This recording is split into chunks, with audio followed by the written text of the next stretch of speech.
Hello મિત્રો, GSET exam Gujarat state eligibility test એની પરીક્ષા હમણાં આવી ગઈ છે. પરીક્ષા પહેલા આટલી વસ્તુ લઈ જવી ફરજિયાત છે. વિડીયોની માહિતી અને ગાઈડલાઈન આપણા વિડીયોમાં આપવાના છે. સૌપ્રથમ તો હોલ ટિકિટ ડાઉનલોડ કરી લેવાની, એ તમારે વેબસાઇટ પરથી કરી લેવાની. એ હાર્ડ કોપીમાં જોશે. પાસપોર્ટ સાઇઝનો ફોટો તમે ઓનલાઈન ફોર્મમાં જે અપલોડ કર્યો છો તે જ પાસપોર્ટ સાઇઝનો ફોટો જોશે. એક કે બે ફોટા તમારી સાથે રાખવાના.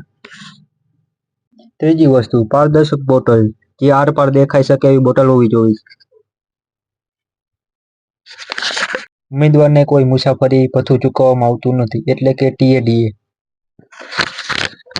પાંચમી વસ્તુ, પરીક્ષા કેન્દ્રમાં ધૂમ્રપાન, ગુટખા ચાવવા કે થૂકવું વગેરે પર સખત પ્રતિબંધ છે. આટલી વસ્તુ ધ્યાનથી અમલ કરજો.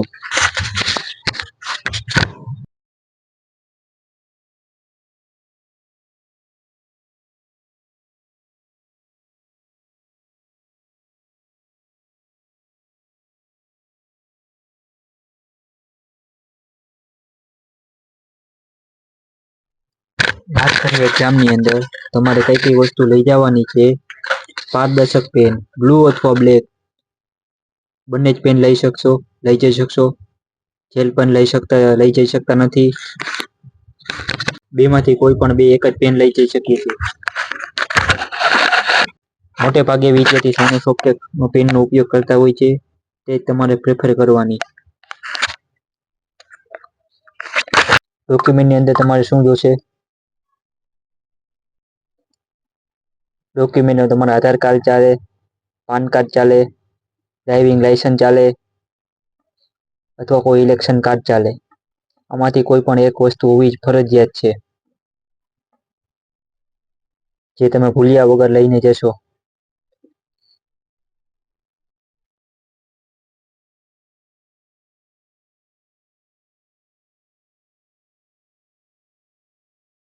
Electric item, mobile phone, smart watch, કેલ્સી વગેરે પણ એક્ઝામની અંદર લઈ જઈ શકતા નથી. જીસેટ એક્ઝામની અંદર નો બેગ, નો ફૂડ આઇટમ, નો મેટેલિક ઓબ્જેક્ટ, હેન્ડબેગ, પર્સ, ખાણીપીણીની આઇટમ, ધાતુની ઇલેક્ટ્રિક આઇટમ વગેરે પર લઈ જઈ શકતા નથી. સામાન રાખવા માટે કોઈ લોકર આપવામાં આવશે નહીં. મહેરબાન કરીને તમે કોઈ પણ કિંમતી ચીજ વસ્તુ લઈ જઈ એ વસ્તુ તમારી બેગમાં રાખો અથવા તમારી સાથે જે વ્યક્તિ હોય એને આપી દો.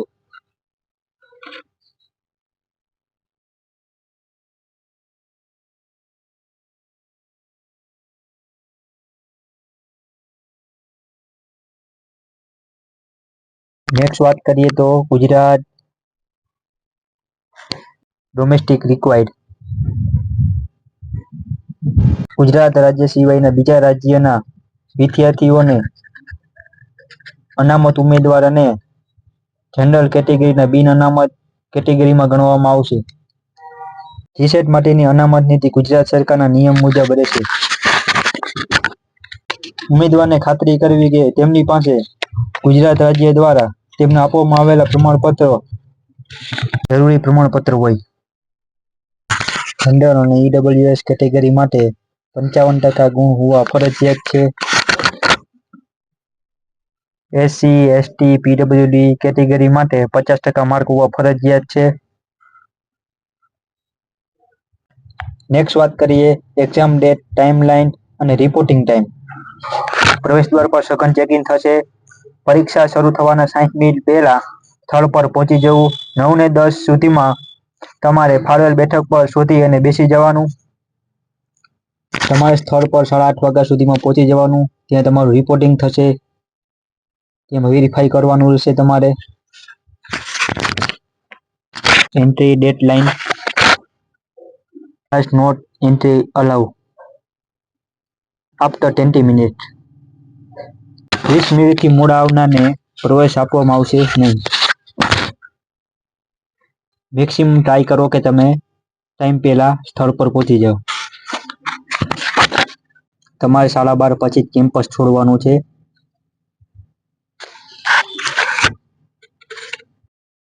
એટલે કે પરીક્ષા ખંડ. જ્યાં સુધી પરીક્ષા પૂર્ણ ન થાય ત્યાં સુધી તમારે વર્ગખંડ છોડવાનો નથી. તમને શરૂઆતના 20 મિનિટ અને પાછળના 20 મિનિટની વોશરૂમ માટેની બ્રેક મળશે નહીં. વચ્ચે તમે જઈ આવજો.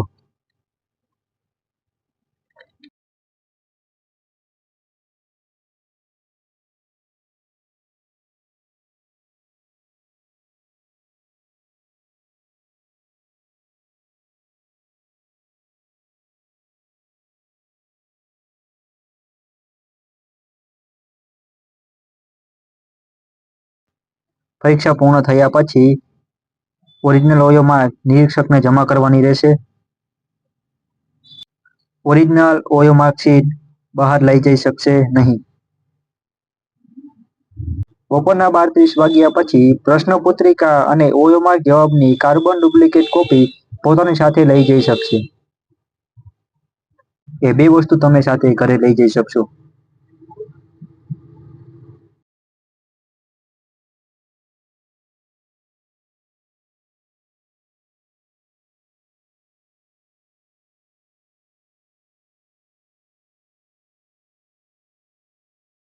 ઓયો માર્કશીટ અને ટેક્સ્ટ બુક ગાઈડલાઈન.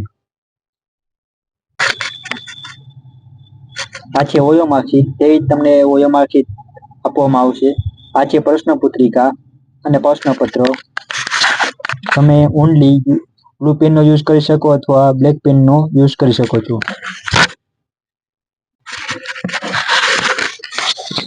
બંને પેપર માટે એક જ ઓયો માર્કશીટ આપવામાં આવશે. જે સરકાર કરો નેટ એન્ડ ક્લીન કરજો. જે અધૂરું ન રહેવું જોઈએ તે તમારે આખું ભરવાનું છે. આમાં આપે છે ટેક્સ્ટ બુકલેટ નંબર. સી આપેલ છે તો તમારે સીમાં કરવાનું છે. બધા લોકોને અલગ અલગ આપેલ હશે તે પ્રમાણે તમારે કરવાનું છે. પરીક્ષા પહેલા તમને ઓયો માર્કશીટ અને પ્રશ્નપત્રિકા બંને આપી દેવામાં આવશે. પેપર 1 9:30 વાગ્યા પહેલા અને પેપર 2 10:30 વાગ્યા પહેલા તમારે સીલ સાથે ચેડા કરવા નહીં. Verify booklet question paper number.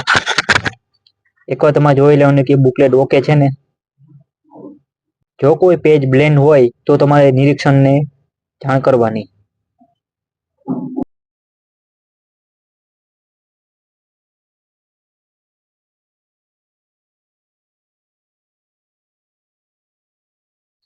વાત કરીએ તો રિઝલ્ટ અને સર્ટિફિકેટની પ્રોસેસ શું રહેશે. પ્રોવિઝનલ રિઝલ્ટ જીસેટ પ્રકાશિત થયેલ પરિણામ તદ્દન હંગામી અથવા કામચલાઉ રહેશે. તમારું જ્યારે ઓરિજિનલ રિઝલ્ટ આવે તે પહેલા પ્રોવિઝનલ રિઝલ્ટ આવે છે.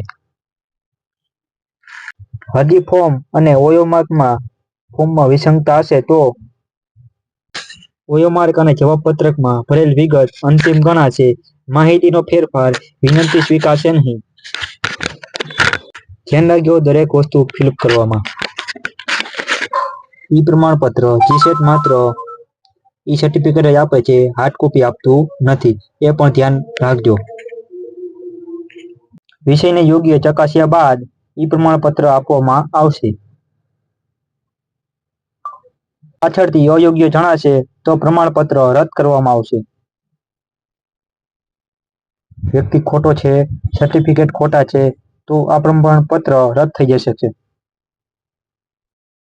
કોઈ પ્રશ્ન તમને એમ લાગે છે કે મારો પ્રશ્ન સાચો છે અને જીસેટ દ્વારા ખોટો છે તો આ પર તમે રીચેકિંગ કે રિવેલ્યુએશન કરાવી શકતા નથી. ઓનલી વન જીસેટ દ્વારા જે રિઝલ્ટ આપવામાં આવે છે એ જ માન્ય ગણાશે. Important warning ડિસ્ક્વોલિફાય. એક્ઝામ દરમિયાન તમે કોઈ સાથે વાતચીત કરી શકશો નહીં. તે ચીટિંગ ગણાશે.